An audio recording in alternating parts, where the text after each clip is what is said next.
भगवान गणेश और श्री कृष्ण का दिव्य मिलन बहुत प्राचीन समय की बात है, जब धरती पर धर्म की ज्योति चारों ओर फैली हुई थी। देवलोक में एक दिन ब्रह्मा, विष्णु और महादेव चर्चा कर रहे थे।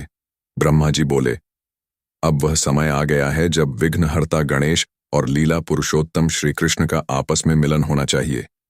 यह मिलन न केवल देवताओं के लिए बल्कि पूरी सृष्टि के लिए शुभ संकेत होगा। आरंभ की घड़ी कैलाश पर्वत पर माता पार्वती अपने पुत्र गणेश को आशीर्वाद देते हुए बोलीं, पुत्र, तू विघ्नहर्ता है, परंतु अब एक ऐसा समय आने वाला है जब तुझे श्री कृष्ण से मिलना होगा। तुम्हारा यह मिलन भक्ति और प्रेम का संगम बनेगा, जिससे समस्त लोकों में आनंद की धारा बहेगी। गणेश जी मुस्कुराए, माता के चरण स्पर्श किए और अपने वाहन मूषक पर सवार होकर कैलाश से प्रस्थान किया। उनका लक्ष्य था विष्णु लोक, जहां श्री कृष्ण अपने दिव्य रूप में विराजमान थे। धरती पर श्री कृष्ण का स्वरूप, उधर द्वारका में श्री कृष्ण विराजमान थे। राधा और रुक्मिणी के संग वे गीता के उपदेश और प्रेम की बातें कर रहे थे। श्री कृष्ण ने मंद मुस्कान के साथ कहा, आज मेरा एक परम मित्र आने वाला है, विघ्नहर्ता गणेश। उसका स्वागत ऐसे करो जैसे स्वयं आनंद देवता धरती पर अवतरित हो रहे हों। मूषक पर गणेश का आगमन। जब गणेश जी मूषक पर सवार होकर द्वारका पहुंचे तो पूरा नगर आनंद से भर गया। हर दिशा में शंखनाद गूंज उठा, जय गणेश, जय श्री कृष्ण। श्री कृष्ण स्वयं द्वार पर आए, गणेश जी को आलिंगन में लिया।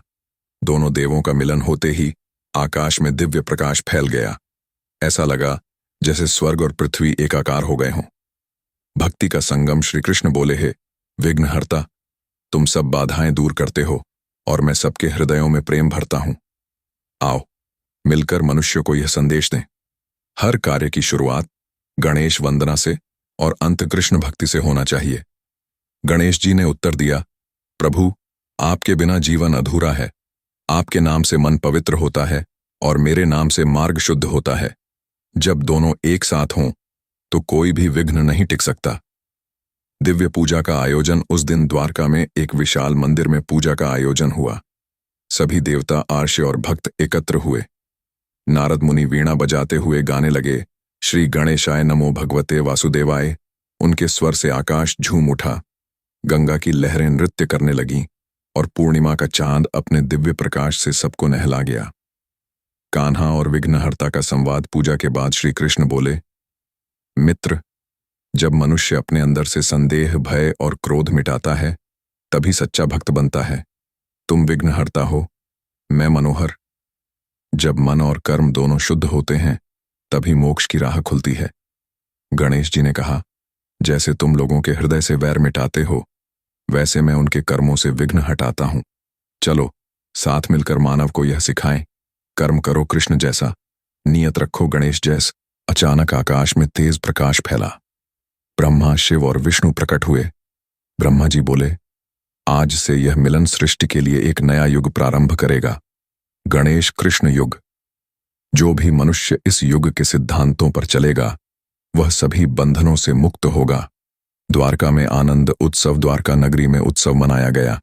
श्री कृष्ण और गणेश जी ने साथ मिलकर गंगा तट पर आरती की। सब भक्त गाने लगे, जय गणेश देवा, जय कृष्ण मुरारी। भक्ति भरे दिल में प्रेम की धारा सारी। फिर दोनों देवता अपने दिव्य रूप में एक हो गए। आकाश में अपूर्व प्रकाश फैल गया और भक्तों की आंखों से आनंद के आंसू बह निकले। निष्कर्ष, उस दिन के बाद से यह परंपरा बन गई कि हर कार्य की शुरुआत गणेश नाम से और हर अंत श्री कृष्ण नाम से किया जाए, क्योंकि दोनों मिलकर सिखाते हैं कि भक्ति, प्रेम और सादगी से किया गया हर कर्म ही सच्चा धर्म है। जय गणेश, जय श्री कृष्ण। विघ्नहर्ता और लीला पुरुषोत्तम का दिव्य मिलन सृष्टि के आनंद और धर्म की अमर गाथा।